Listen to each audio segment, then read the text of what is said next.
Bismillah ar-Rahman ar-Rahim. Assalamu alaikum wa rahmatullahi wa barakatuh. The enemy soldiers started arriving in Karbala. Umar bin Sa'ad asked Imam Hussein alayhi salam to move his camps away from the water. This was the first confrontation between the camp of Imam Hussein alayhi salam and the Yazidi troops.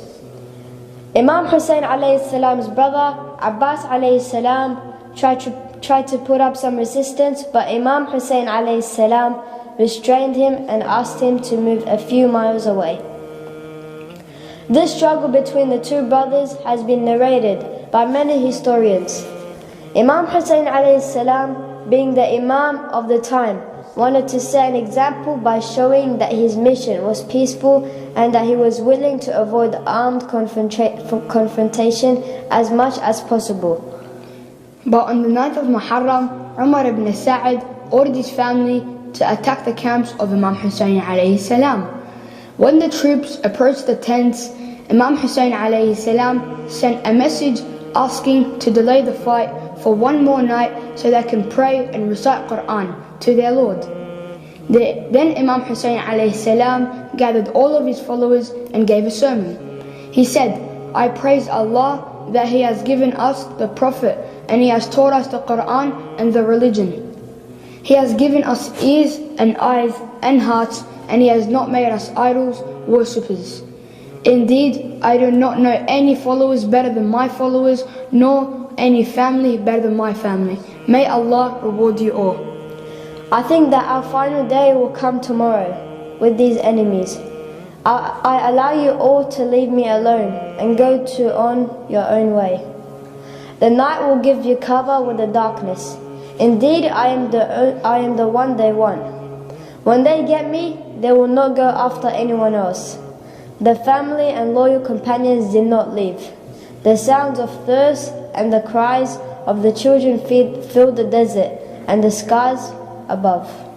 The companions in the family of Imam Hussein alayhi salam spent their night in prayers.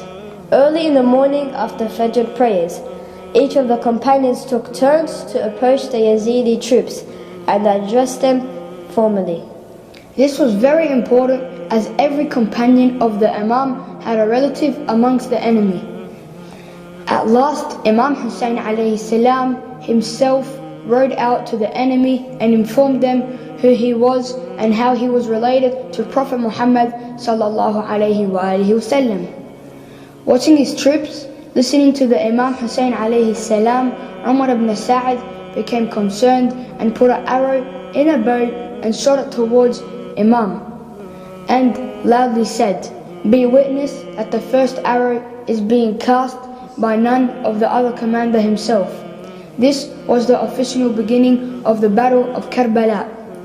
After most of his male companions and family had been sacrificed, Imam Hussein alayhi salam returned one last time to his tent to bid farewell to the women and children. The children and women cried, weeping and wailing loudly.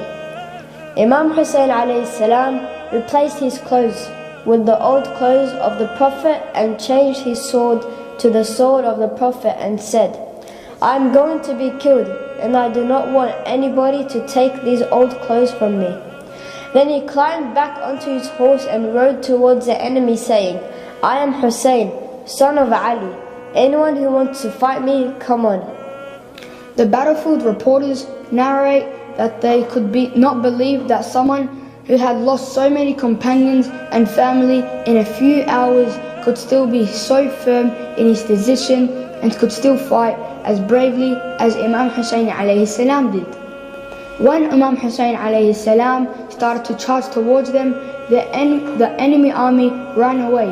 So Umar ibn Sa'ad said, "This is a brave man of the Arabs. You cannot fight him one by one. Surround him all his sides." Imam Hussein alayhi salam came closer to his tent one last time.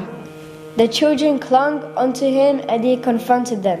Suddenly, arrows began to fly, and the children and women ran to take cover. The Imam clenched his fingers around his sword and went after the troops, killing everyone that came in his way and repeating the phrase, There is no hope but from Allah subhanahu wa ta'ala. At last, he fell down onto the ground and was not able to get back up. At the same time, the children were taken to the battlefield.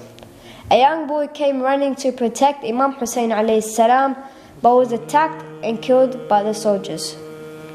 Imam Hussein alayhi salam had no one to help him, and he himself has lost so much blood. Shima yelled, "Why are you looking at him? What do you expect him to do?